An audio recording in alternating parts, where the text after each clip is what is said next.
what we're going to cover is we're going to do a brief overview of the Adjusters Pro online course.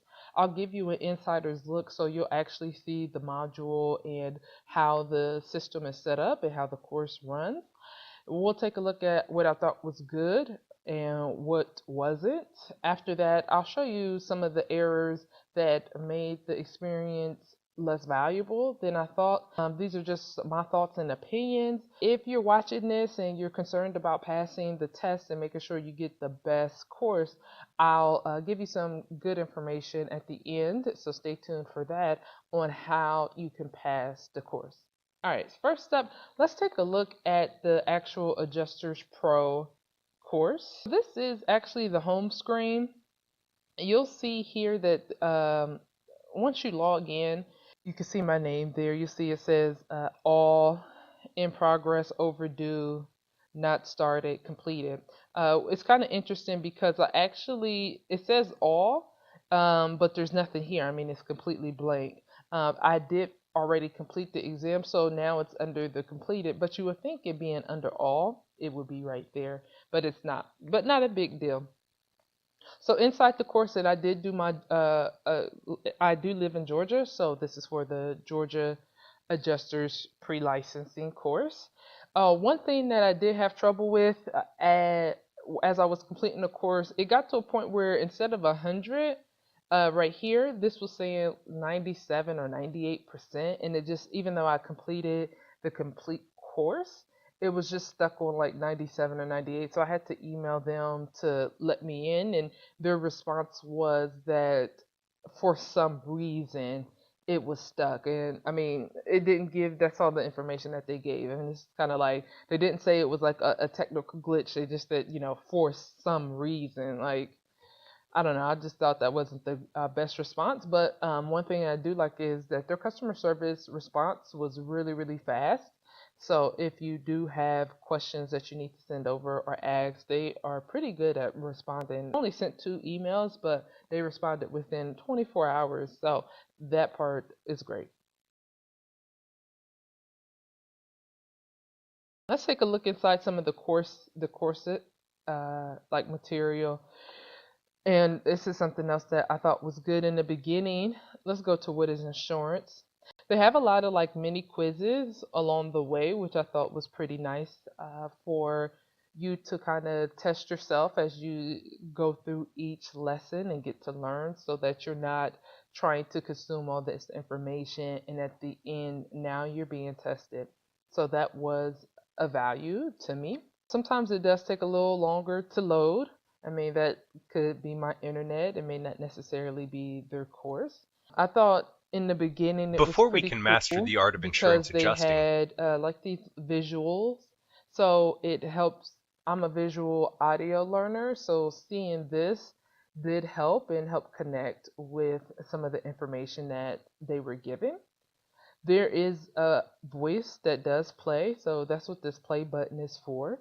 Sometimes on this, if this is playing, we right, must like examine that's playing, I just paused it though, and then you would click to another one. So if that was playing and you click to another, I guess, topic, the insurance policy is one of the most both would be playing at the same time, which would be a little bit annoying because if you're trying to click around and find something, you're clicking, we see that the insurance clicking, this is and you're important. clicking, you forget, like, okay, wait, where is that The voice second coming condition from? of a binding contract is that all And I actually just heard one of the voices, and I have these notes that I put down. In the beginning, the voice was like, you could tell maybe he was very excited about talking about insurance, which is not the most exciting topic. So I was very alert and energized when hearing the information. Now, this is just the first topic of the first section. If you continue to scroll, you see we go from 1 through L, 2. This 2, if I'm not mistaken, had like a lot of quizzes. I think it had like 9 quizzes. It covered a lot of information, even though on this menu layout, there's not a lot of information, there's not a lot of subsections. However, it was very, very in-depth. The section 2 probably was one of the longest sections, even though right here, let me pause that. Even though right here it's like, oh, okay, section 2. I'm not sure if, like, why they didn't have it that you could click, like, with 1A, 1B, why I can't just click section 2A or section 2B here. That's just the way they made it. I survived through it, but it's still, it wasn't consistent, which is something that I didn't like about it. Moving on.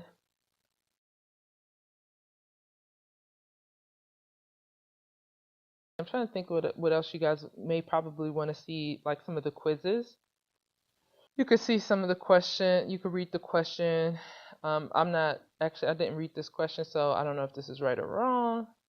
Okay, I got it right, which is cool. And then they give you about, I believe, like 5 or 6 questions. Again, I'm not trying to answer this, so if you want to just take a quick second and pause it to see which one is right or which one is wrong. Actually, I'm probably trying to go for a wrong answer.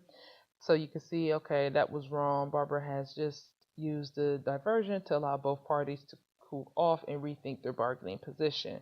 So that answer should have been here. So that's a good piece of advice, or at least they let you know where you are. And I'll continue. I'm just guessing.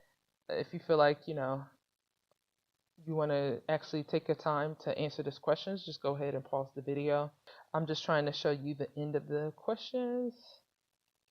Okay, got that right without even looking. But you see at the end of it, they'll show you your scoring results, and if you didn't pass, you can't move on, but you can review, and you can, and you have to retry the quiz to actually even move on. So that part is good too as well, that it shows you, and then if you need to review, they show some other questions. When you do retake the quiz, sometimes the questions are exactly the same, sometimes they're not.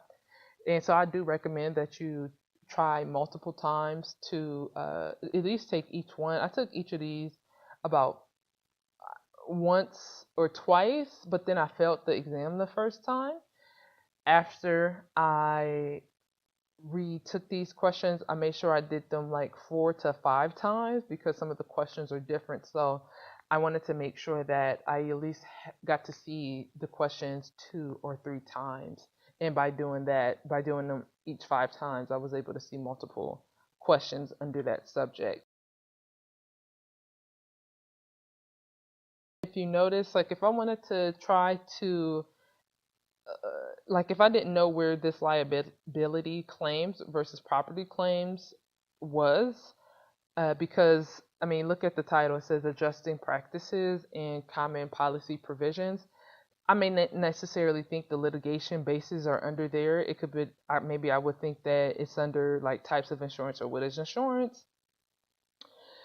So there's no like search feature that you can use on here to kind of search throughout the course and say, hey, I want to find out more information about farm auto policy. So where would that be? Because there is a section about farms here. Did I pass it? Yeah. So there's a section here about farms. So I would have to click on farm. And I did complete this, so that's why it's saying review or start over.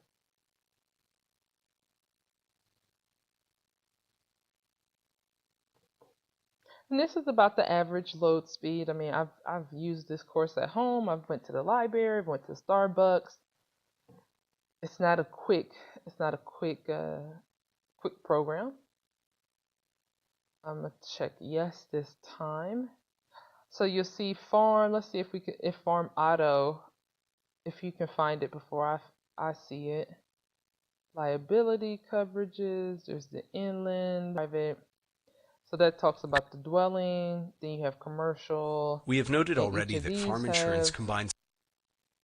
Has something that's underneath A it. farm policy will include causes of loss forms specifying exactly which perils are insured against. But like I see, they are nearly identical. Auto. So that is a little frustrating. The most limited when you're causes trying of loss to review form is something the basic right form. before, the table or maybe here days lists leading all up of to the perils exam, and you're thinking like, oh shoot, what was that thing again about Do farmers auto is the auto of a farmer policy underneath the farm coverage? And it's actually not. It's actually just going to be underneath your regular auto policy. But farmers have equipment that does need to be insured, and that let's see, like machinery and equipment. So that would be something that I would want to be able to just type the in. mobile agricultural machinery. There's a search feature right here. Look, I never even noticed this. So let's look up. I just saw inland. Let's see what happens when you do the search. Inland marine farm. So that comes up. What happens though if I wanted to do, let's say, dwelling policy? So okay, so it does have you can hit coverage A, you can hit coverage B. Let's look up. Coverage A insures the main dwelling on the farm, as well as all other structures attached to it. This includes materials. Dwelling coverage generally comes with similar coverage extensions found in a home. Okay, so you see now, umpire, I can't look up because it's not going to be underneath the farm policy. Umpire is probably going to be under like section 1 or section 2. So it does have a search feature, but it's only going to be contained within that module or within that lesson. Whereas if I just wanted to look up umpire, who uses umpires, appraisals, or arbitrators, you won't be able to look that up because there's no search feature. I did pass my test using this, and I'm trying to click that off. That's something else I didn't like. They do have a transcript here in case you wanted to view it, but you'll also notice that on some of these few pages, there's less and less and less visuals. Like they use visuals in the beginning on almost every slide, or at least in every module, protection but then after a while, no visuals at all. I mean, none. So I thought they kind of got maybe a little bit lazy doing that. And then sometimes the voices would change too as well. Like for the majority of this course, the 40 hours, there's one guy speaking. Sometimes the voice is really, really low.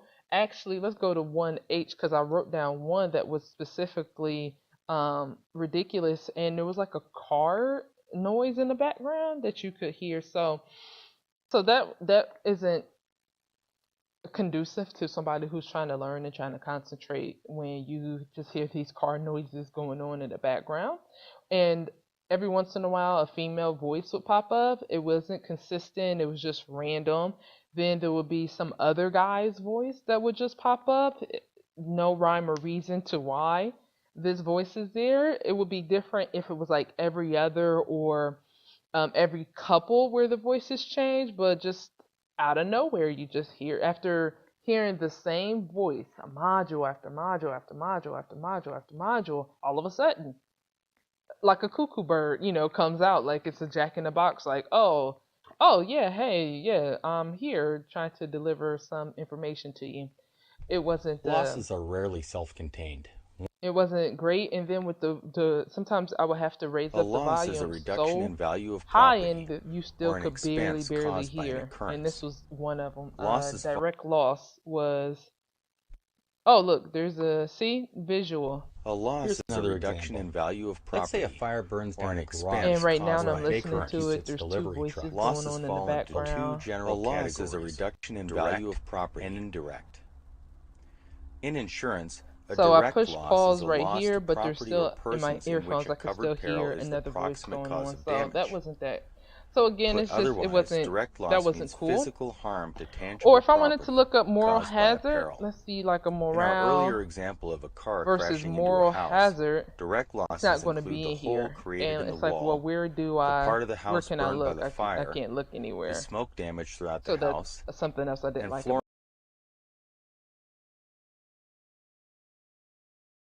Take a look at some of the errors that were inside the course. So the question asks, which of the following statements is true? It says PIP coverage restricts the insured's right to seek recovery fro,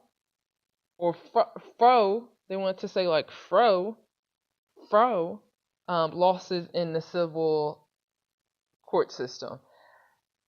This is tricky because sometimes people give you this advice when you take a multiple choice question, ignore the one that has the spelling error because more than likely it's wrong.